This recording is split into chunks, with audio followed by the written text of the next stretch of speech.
Membangkitkan kenangan indah buat saya. Walaupun saya tidak pernah kuliah di UI. Tapi jangan salah, dulu waktu lulus SMA saya pengen sekali kuliah di UI. Hanya orang tua saya menyarankan Udayana. Akhirnya saya nggak kuliah. Loh, nggak, maksudnya orang tua saya bilang, Udayana nggak usah kuliah, nggak ada biaya. Tapi UI tidak bisa lepas dari Indonesia. Tanpa UI, Indonesia tidak punya Universitas Indonesia. Tanpa Indonesia, UI juga akan bernama lain. Jadi kalau tadi Mas Fahri Hamzah tahun berapa? Di ospek di sini? 92. Bang Fahri Hamzah di ospek di gedung ini. Saya juga sangat erat dengan gedung ini. Tahun 92, saya jadi kuli bangunan gedung ini. Tapi kita bicara masalah mimpi Indonesia. Saya bangga sekali, sebenarnya di saat yang sama ini ada acara di Kementerian Kominfo, tapi saya memilih hadir di UI untuk Mata Najwa. Mohon maaf, semua tidak perlu tepuk tangan, saya tidak hadir di Kominfo karena memang tidak diundang. Saya hanya sampaikan di sana ada acara. Bicara masalah mimpi, visi tanpa aksi itu adalah mimpi. Tapi aksi tanpa visi itu mimpi buruk. Jadi erat kaitannya ketika kita punya visi, kita harus memperjuangkan sebagai aksi. Dan kita harus berbangga karena pemerintah fokus pada pembangunan maritim. Kita ingat betul, kita 2/3 luas dari Indonesia ini adalah air, lautan. Jadi kalau dulu lautan api, Maribung rebut kembali, sekarang lautan ikan, maritim rebut kembali.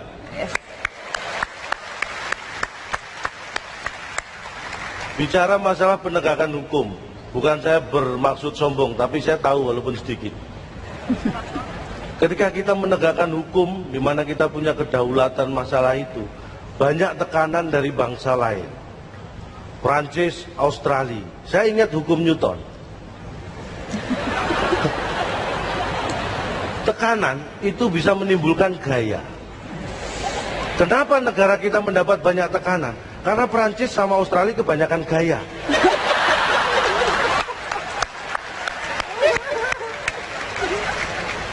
Presiden Prancis, François Hollande. Dari nama nggak konsisten. Presiden Prancis namanya Belanda. Prancis, Australia mengancam Indonesia ketika kita ingin menegakkan hukum di negara kita sendiri. Mereka akan menarik dubesnya. Ini kan gegabah. Mereka nggak mikir. Apakah dengan menarik dubes kita tidak mengeksekusi warga mereka? Bisa. Karena yang kita eksekusi adalah yang bersalah, bukan dubes mereka. Saya yakin mereka kalau mikir pasti akan mengembalikan dubesnya. Bahkan Presiden Prancis mengancam dalam beberapa waktu tidak akan datang ke Indonesia. Ingat, Cak Lontong usia 45 tahun belum sekalipun ke Prancis. Dan tidak ada masalah dengan saya. Karena betul ketika kita mengumumkan mau mengeksekusi warga Prancis, saya lihat betul Presiden Prancis langsung telepon. Saya nggak ambil pusing, toh saya tidak tahu artinya. Tapi yang jelas saya bangga dengan Indonesia. Makanya kemanapun, ke luar negeri, saya nggak pernah pakai bahasa lain. Saya selalu pakai bahasa Indonesia. Saya ingin tunjukkan pada dunia bahwa Cak Lontong nggak bisa bahasa Inggris. Tapi kita punya masalah berat selain penegakan hukum ya. Kita masih banyak kemiskinan. Sudah ada kartu Indonesia Sehat, kartu Indonesia Pintar. Dan saya bersyukur sejak ada kartu Indonesia Pintar, anak saya yang paling kecil sudah pintar main kartu.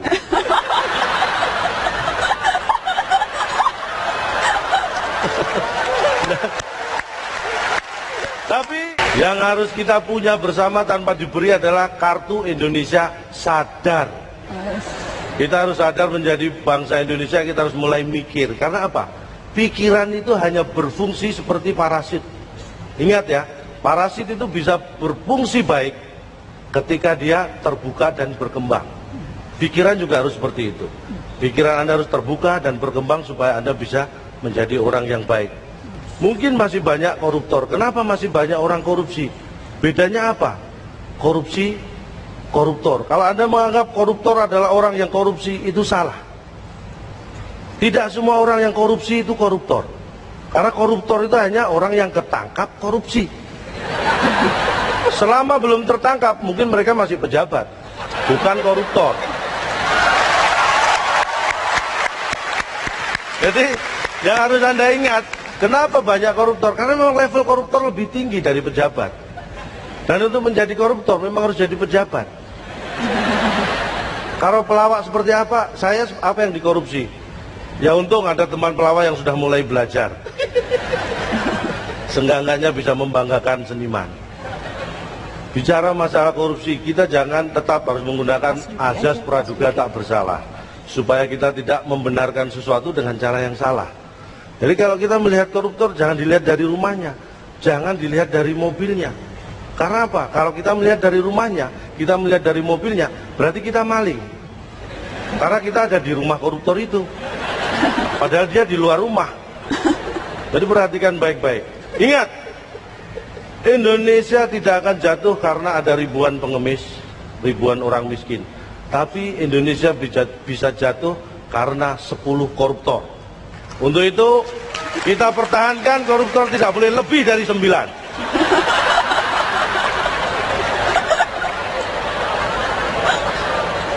Banyak juga yang berpendapat koruptor harus dihukum mati. Di Cina sudah dilaksanakan itu, tapi ada sedikit juga yang saya survei di sana. Ada koruptor yang hanya 2 bulan dihukum di Cina, padahal miliaran yuan yang dikorupsi. 2 bulan di penjara, minggu berikutnya ditembak mati. Itulah hebatnya, itu yang harus kita terapkan. Dan kenapa kita susah menghapus kemiskinan? Karena kita selalu punya semangat untuk memerangi. Sesuatu yang kita perangi, dia akan berontak dan melawan. Harusnya kemiskinan kita rangkul untuk kita sadarkan.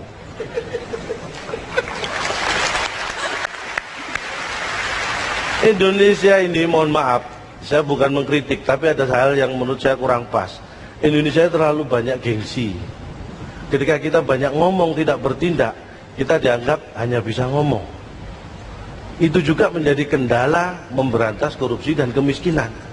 Ketika kita ngomong memberantas korupsi, memberantas kemiskinan, mereka yang korupsi akan menganggap, lu nggak korupsi kenapa ngomong korupsi? Kita harus korupsi dulu baru boleh ngomong korupsi.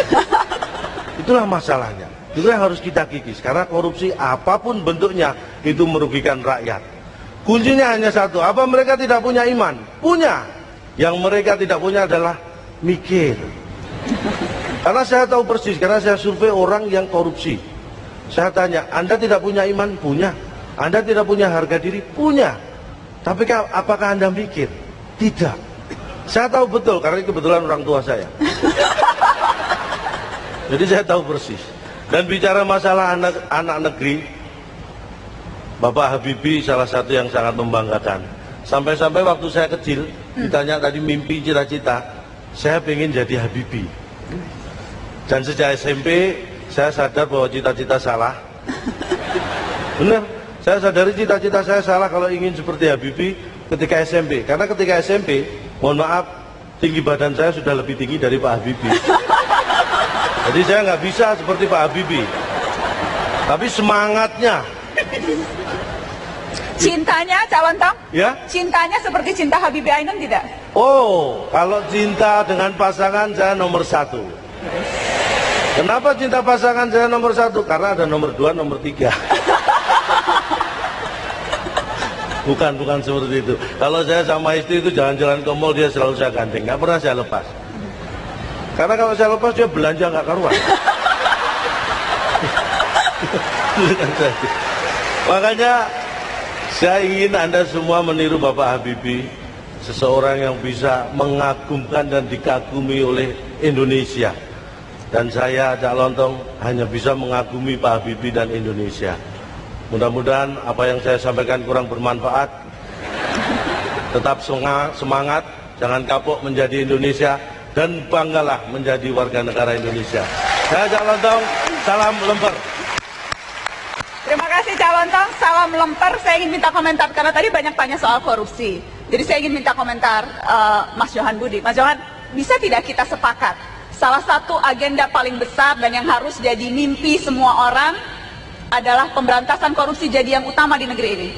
Iya, saya kira ketika bangsa ini berdiri, hal yang paling krusial adalah bagaimana masyarakat ini bisa sejahtera, dan salah satu faktor utama yang membuat masyarakat tidak sejahtera itu adalah karena korupsi. Sehingga ketika semua komponen bangsa memutuskan untuk berperang melawan korupsi, menjadi agenda utama di setiap pemerintahan adalah memberantas korupsi.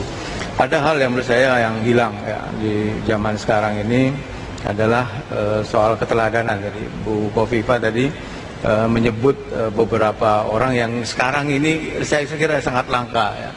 Bagaimana kesederhanaan seorang Bung Hatta misalnya, bagaimana juga kesederhanaan seorang Pak Hugeng misalnya. Sekarang jarang kita temui keteladanan seperti itu. Itulah faktor yang juga menjadi penyebab kenapa korupsi itu begitu sampai hari ini ya, saya kira masih belum bisa diberantas secara tuntas. Yang kedua yang saya lihat adalah soal kepemimpinan ya. Tidak semua pemimpin itu menjadi pimpinan gitu ya. Jadi menjadi pimpinan gampang, tetapi bagaimana dia mengelaborasi kepemimpinannya itu yang saya lihat tidak terlihat ya. Banyak yang tidak terlihat di pentas nasional politik. Yang ketiga adalah berkaitan siapa yang pemimpin tapi tidak bisa memimpin? Ada pemimpin yang dia menjadi pemimpin hanya karena selembar kertas gitu misalnya, tidak melalui proses yang pemimpin yang diharapkan seorang pemimpin ya. Pemimpin belum tentu bisa menjadi teladan. Seorang yang memberi teladan itu juga belum tentu seorang pemimpin ya. Kita sering diberi teladan oleh orang-orang yang justru di dalam kehidupan sehari-hari kita anggap sebelah mata gitu ya.